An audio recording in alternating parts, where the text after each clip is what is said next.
Use to do mavzusi bu IELTSda juda ham kerakli mavzu hisoblanadi. Sababi chunki buni adashtiradiganlar judayam ko'p. Keyin agar buni IELTS speakingda qo'llaganimizda gapimiz shunaqa chiroyli chiqadi, balimizni oshirib beradigan grammatika hisoblanadi. Use to do. Use to do bu foydalanilishi it happened bu sodir bo'lgan, often in the past o'tmishda tez-tez sodir bo'lgan ish-harakat, lekin but no longer happens endi sodir bo'lmaydigan ish-harakatga aytiladi. Bu o'zbek tilida nima deb tarjima qilinadi? Qilardim, ardim, ya'ni qilardim, bo'lardi deb tarjima qilinadi. Bu o'tgan zamonda juda ham tez-tez ish-harakat sodir qilgansiz. Masalan, men litseyga o'qishga qatnardim, repetitorlarga juda ham ko'p borardim, masalan. Mana shunaqa holatda ishlatiladi. Masalan, men juda ham ko'p bolalar bilan futbol o'ynardim, lekin hozir unaqa ish qilmayman. Shunaqa. Ya'ni ish-harakat bajaruvchisini qo'yasiz va use to'ni olib kelib qo'yasiz. I used to. Keyin fe'l birinchi shaklda bo'lishi kerak. I used to play. Masalan, tennis a lot. I used to play tennis a lot. Men judayam ko'p tennis o'ynardim. Lekin but I don't play very much now. Hozir uncha o'ynamayman. Ya'ni qilardim, o'tmishda qilgan. Va ayniqsa writing maplarida keladi, use to judayam ko'p keladi. Buni bilib qo'yishingiz kerak. Nimadir holat haqiqat bo'lgan o'tmishda, lekin hozir unaqa emas. Masalan, bitta bino o'rniga mapda keladi. Bitta bino o'rniga mana bu bino deydi. This building is now a furniture shop. Hozir qarayaptiki, bu bino mebellar do'koni. Lekin u avval nima bo'lgan? It used to be u avval bo'lardi a cinema. Kino joyi bo'lgan, hozir mebellar do'koniga o'zgartirildi. Mapda aniq 100% taniq keladi bu grammatika va buni avvalo o'zingiz yozishingiz yokida bo'lmasa mana shu grammatika bilan keladi listeningda. Adashib ketmasligingiz uchun buni albatta yodlab oling. It used to be dedimi? U avval shunaqa bo'lgan, hozir unaqa emas. Mana shunaqa holatda keladi. Buni use to'ni negativ, ya'ni so'roq va inkor shakllarini yasashda qiynaladiganlar bor. U qanday bo'ladi desangiz, did yordamga keladi pastda.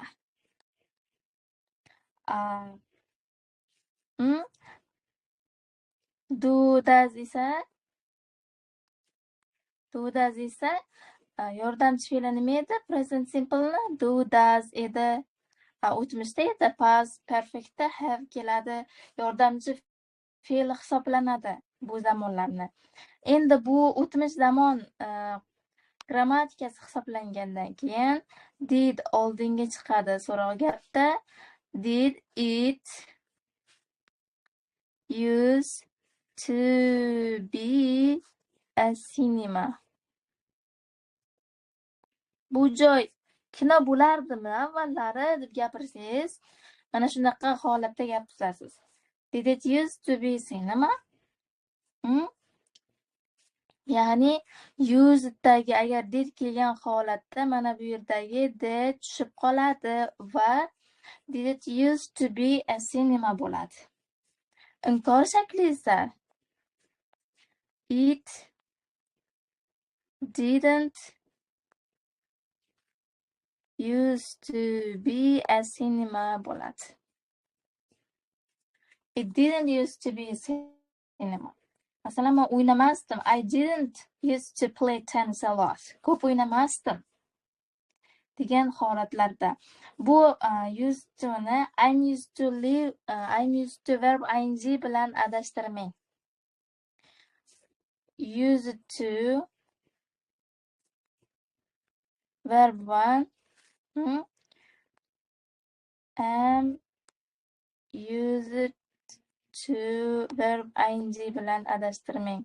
Bunisi o'tmishda qilardim, bunisi esa o'rganmoq, ya'ni ko'nikib qolmoq degan ma'nolarni bildiradi.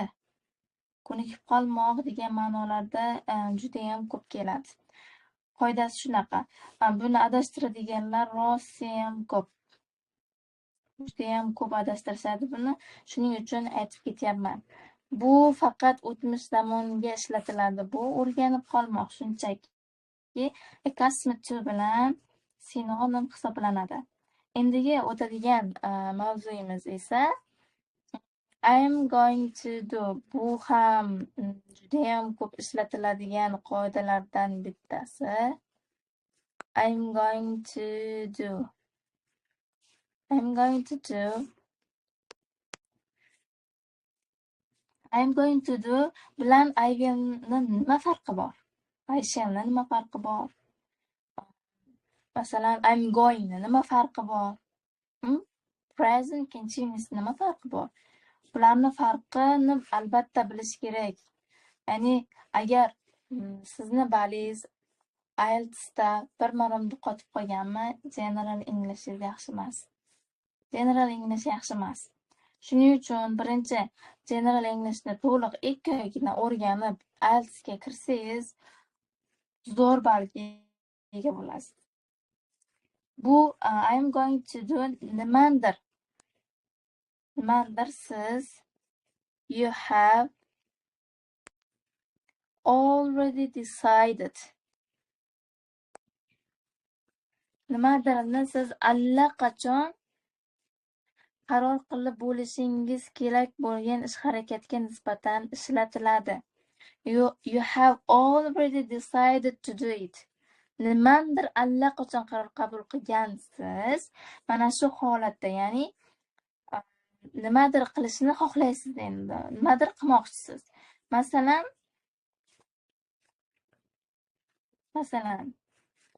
men qachondan beri o'ylab yuribman desam, sotib olishni. I'm going to buy a new car. Yangi mashina sotib olmoqchiman. Men buni shundoq borib ko'chaga chiqib mashina sotib olaman deb qaror qabul qilmadim. Men buni allaqachon already decided qabul qilganman. Tushunarli? Endi keyingisi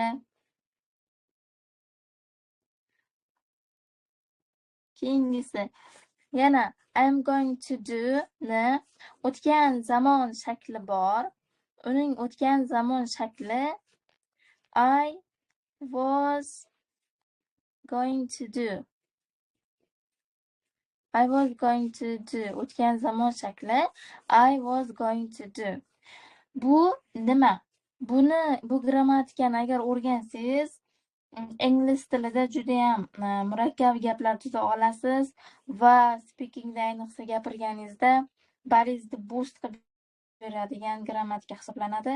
Masalan, speaking, ya'ni examinersdan so'raganda o'tgan zamon da savollar beradi ba'zida. Siz ayniqsa part 2da aytsangiz, "Men shunaqa qilmoqchi edim, lekin bu bo'lmadi. Men bunaqa niyatlar qilgandim, lekin bu bo'lmadi" degan gaplarni aytsangiz, xuddi mana shuna grammatikadan foydalanganingizda ballingizni judayam zo'r oshirib beradi. Masalan, aytsangiz, I was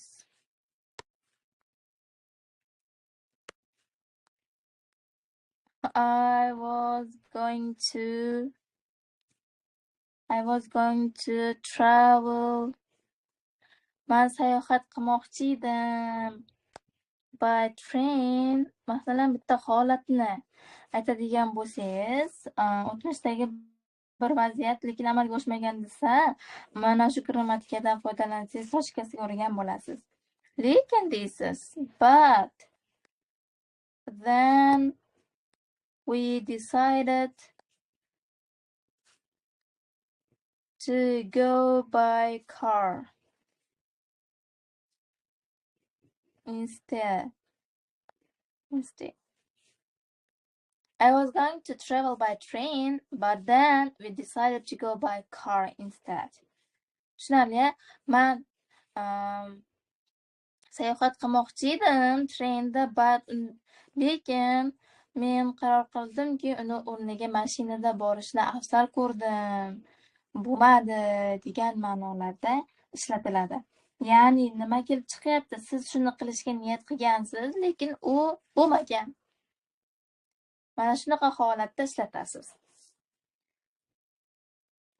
Va buni I'm going to do ni yana bitta present continuous bilan farqi bor. Bir xil ishlatiladi ba'zida. Shuni adashtiradiganlar juda ham ko'p, deyarli ajrata olmaydi.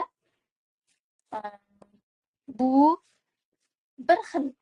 You have already decided to do it. Ya'ni present continuous ni future, kelajak zamon shakli. Siz allaqachon qaror qabul qilgan ishda. Already decided. Allaqachon qaror qabul qilgan ishda foydalaniladi. Lekin mana qarang, I'm going to do ham, you have already decided to do it. Ikkalasi ham bir xil. Lekin buni ozgina nima farqi bor? This is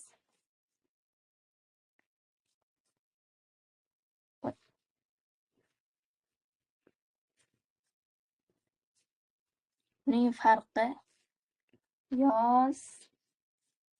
ning farqi siz you have arranged. Siz buni allaqachon rejalashtirib, tashkillashtirib ham qo'ygansiz-da, tushunarlimi? Present continuousdan foydalanmoqchi bo'lsangiz, you have arranged to do it. Masalan, siz kim bilandir uchrashyapsiz. Bo'ldi, bu aniq. Rejalashtirib ham qo'ygansiz buni. Siz aytishingiz mumkin, men ertaga ketyapman. I'm leaving tomorrow.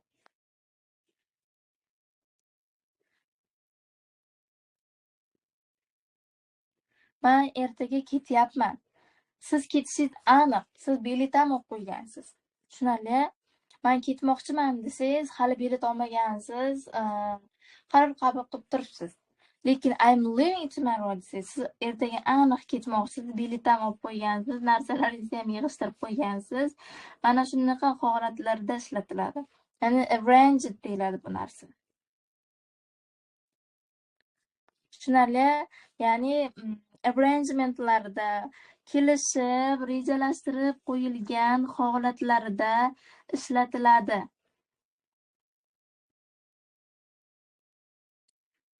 Va yana bitta qoidasi bor.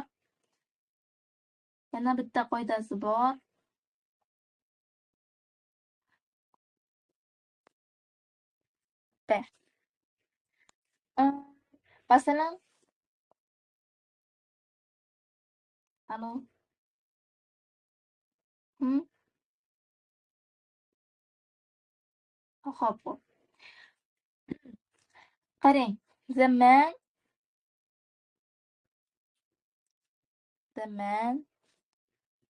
is not looking where he's going. Bir odam ketyapti. Lekin u qayerga qarab ketayotganligini ko'rmayapti. Qo'lida quti ko'tarib olgan.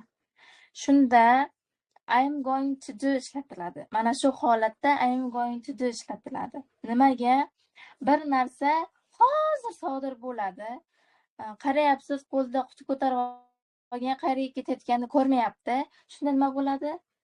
U hozir devorga urilishi aniq, o'sha payt yiqiladi. Mana shu holatda taxmin gapimizda he is going to ni berasiz. Going to bilan berasiz. He's going to walk into the wall. Hozir borib devorga uradi deysiz. He's going to walk into the wall. Osmonga qarayapsiz. Bulutli. Shunda nima deysiz? Bulut qop-qora bo'lib qoplab olgan. Shunda it is going to rain deysiz. Hozir yomg'ir yog'adi deysiz. Taxmin qilib. Tushunarli? Mana shu holatlarda ishlatiladi. Va ko'rib turibmizki, is going to bilan present continuousni farqini juda ham kichkina, ikkalasini ham ishlatsak bo'ladi, lekin farq qilib olsangiz juda ham yaxshi. Ayniqsa present continuous arrangementlarda, timetable'larda juda ham ko'p ishlatiladi. Va bu zamonni keyingi shakli will bilan shall shakli. Unda ham adashadiganlar rosa ham ko'p.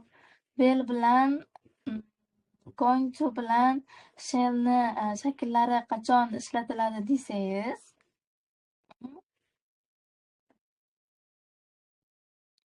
will bilan hatto shallni ham o'zini farqi bor. Will bilan shall. Will bilan shall biz going to'ni qachon ishlatgandik? Allaqachon qaror qabul qilgan ishimizda. Lekin will bilan shallni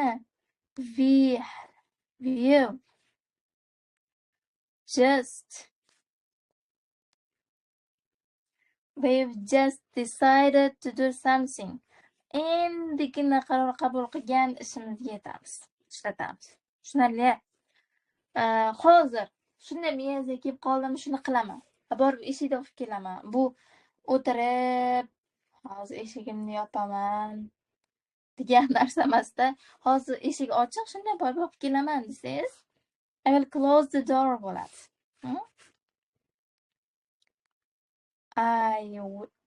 I'll desangiz ham bo'ladi. I'll close the door. Ayniqsa speakingda I will deb ishlatib o'tirmaydi. I'll close the door deydi. Eshikni olib kelaman.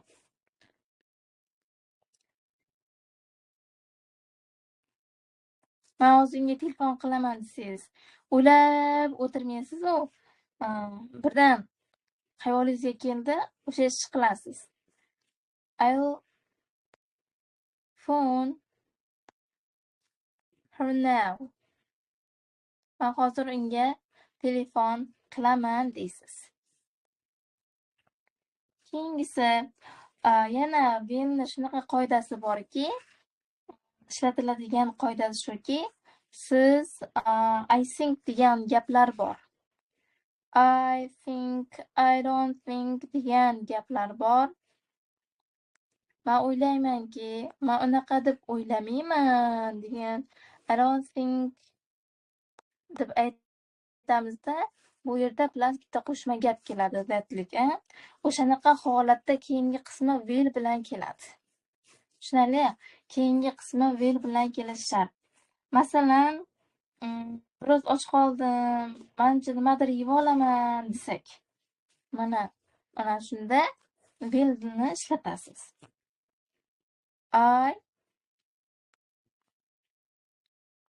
I feel a bit hungry. Man biroz och qoldim, man och qolgan ko'rinaman deyapti. I think hop, man o'ylaymanki man nimadir yeb olsam deysiz-ku. I think I will have something to eat. Nimadir yeb olaman. Birdan bir 3 soat bo'lmagan, qorningiz och qolib o'tirmagansiz-ku. Qornim ochdi, nimadir yeb olaman. Hozir just qaror qabul qildingiz. Bu willni ishlatishda bitta narsani yodingizda tuting. Just degan narsa. Going today esa already, allaqachon qabul qilish. Ayniqsa present continuousda esa. Present continuousda nima? Arrangementlar, timetable'lar, ya'ni arrangement degani kelishib olingan holat. Va willni shunaqa holatlarda ishlatamiz. Ayniqsa juda ham ko'p keladi. Offering to do something, kimgadir nimadir taklif qilganingizda. Offering. Shunda masalan ko'chada kimdir ketyapti. Qo'lingizdagi sumka og'ir ko'rinadi deysiz. Men sizga yordam beraman deysiz-ku. Endi just qaror qabul qilasiz. I will help you deysiz. I'll help you. Yordam beraman sizga deysiz. Taklif qilyapsiz yordamingizni. Va keyingisi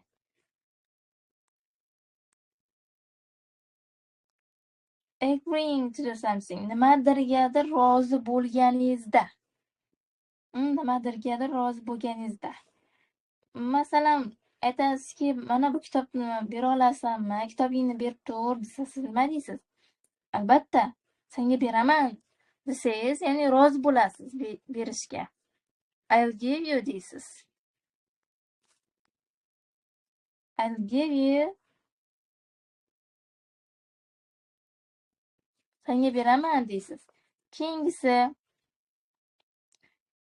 yana bitta holat bor. Bu kimgadir nimadirni va'da qilganingizda ishlatasiz. Promising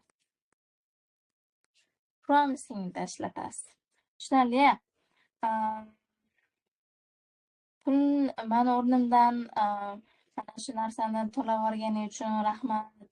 Senga qaytaraman deysiz-ku, va'da berasiz. Qaytarib beraman. Mening o'rnimdan to'lab turganing uchun rahmat. Men tezda qaytarib beraman desangiz, va'da beryapsizki, I'll pay you back deysiz. Senga qaytarib beraman deysiz. Va oxirgisi esa kimdandir nimadir so'raganingizda, askingda ishlatiladi. Asking holatda ishlatasiz. Nima deysiz? Musiqani biroz pasaytira olasizmi? Menga xalaqit beryapti-da. Konsentratsiyani yig'a olmayapman-da deysiz, ya'ni so'raysiz, qila olasizmi? degan holatda will you please turn the music down deysiz. Pasaytira olasizmi biroz? Konsentratsiya qila olmayapman deysiz. Ayniqsa willni inkor shakli bor, umuman boshqa ma'noda keladi. Mana bu want. Bitta bu fe'l bo'lib keladi want. Juda ham ko'p keladi, ayniqsa IELTS'larda. Biz kelasi zamon qilib tarjima qilib qo'yamiz. Ma'no umuman boshqa bo'ladi. Mana teng refuse bilan teng ana shu holat. Rad etmoqqa teng. Masalan, the car won't start. Nima bo'ladi?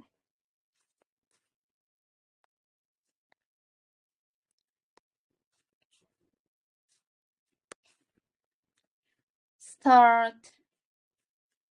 Ha? Voy, zoda bo'lmayapti deymiz. Zoda, ya'ni o'sha mashina start olmayapti.